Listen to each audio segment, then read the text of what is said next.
Yesterday, I posted a video about some of the financial mistakes that I made throughout the entirety of my life. And one of the things that I mentioned was having a lack of financial acumen and understanding, especially in my 20s and in my early 30s. So in today's video, I wanted to make a follow-up video to that and really just talk about some of the financial books that I read that helped me to start to gain some understanding of how finances work. Having an understanding of how finances work is the bedrock of your financial foundation, right? If you think about it like building a house, you cannot build a house on a shaky foundation, and you cannot have financial success without having that education to have as your foundation. The very first book that we'll talk about today happens to be my favorite book at the moment, and that is The Richest Man in Babylon. This book was written a while ago, and when you pick it up to read it or you listen to it as an audiobook, it's a little bit of a tough read because some of the language and the verbiage that they use is very old school. But all of the things that they teach in that book still hold true today. The basis of this book is that there was a man who ultimately was the richest man in Babylon, and everyone was trying to figure out, like, how did he accumulate all of this wealth? Where did it come from? So there was a guy that was trying to learn and understand how he too could put himself in a position that the richest man in Babylon was in.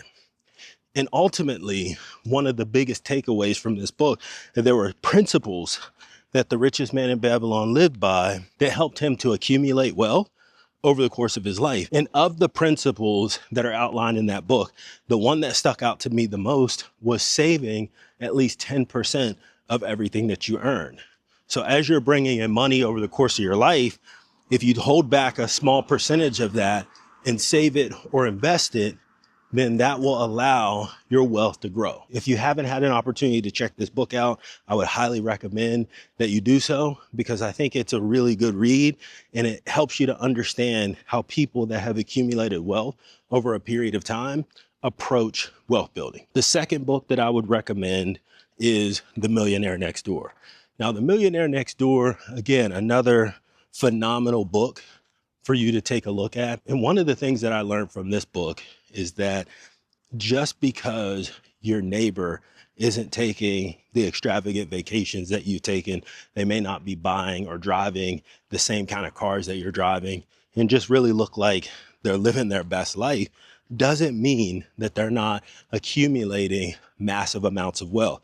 Now, massive amounts of wealth means something different to a lot of people. But when I think about accumulating massive amounts of wealth, I'm talking that $2 to $4 million range, which is a substantial amount of money, at least in my opinion. One of the things that was highlighted in that book that really had me thinking was that normal everyday people, teachers, firefighters, janitors, can somehow go throughout their entire life, not make a substantial amount of money, but whenever it was time to retire, they would have tremendous sums versus what they actually earned over the course of their life. We've all kind of seen the stories where there was a janitor that may have been making like $15 an hour. They cleaned schools, and at the end of the day, whenever they were ready to retire, they'd have millions of dollars in their account. And oftentimes people are wondering how that happened. How are they able to accumulate that? Well, check out The Millionaire Next Door, and they go into great detail of how you could do the same. All right, the next book that I would recommend is The Power of Habit.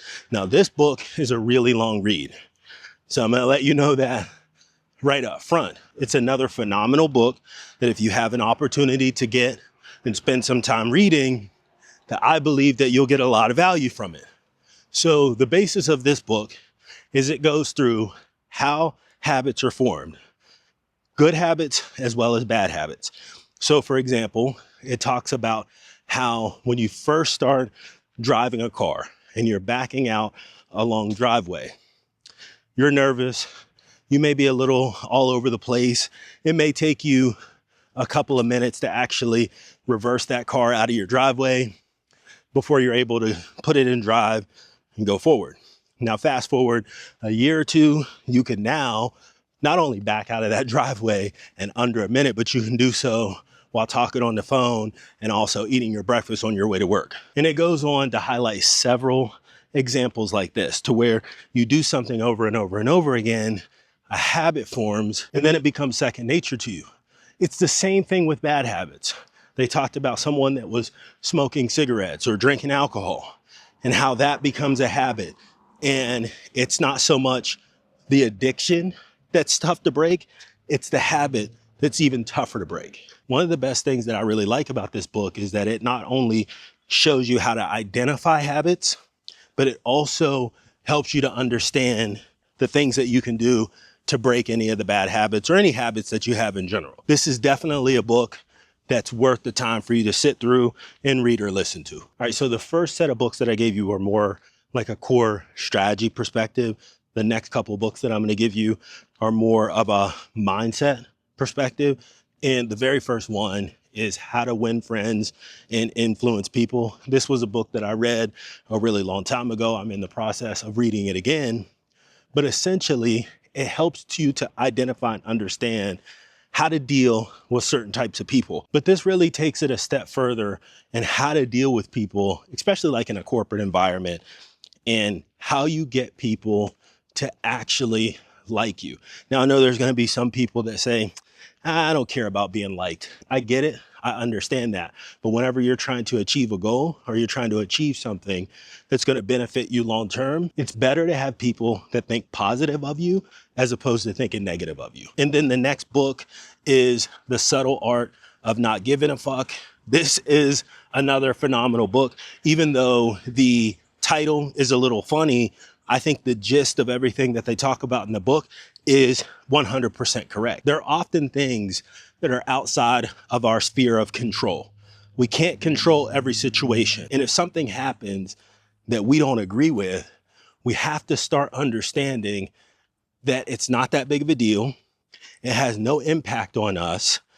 And if we stop caring about the things that don't really matter, our whole outlook on life actually starts to improve. Now, this is something that I've identified that I need to work on. I'm okay with self-critiquing because that's how we get better. I gave you 5 books that I think that you should take a look at that will help you to build your financial foundation, as well as from a mindset perspective, building that out as well. If you're interested in reading any of the books that I mentioned in today's video, I'll leave a link down in the description below so you can check that out. What do you think about the books that I laid out in today's video? If you've checked any of them out, I'd be curious to see what your feedback is on those. And also leave a comment and let me know, what are some books that you would recommend that people check out? Thanks for watching, and I'll see you in the next video.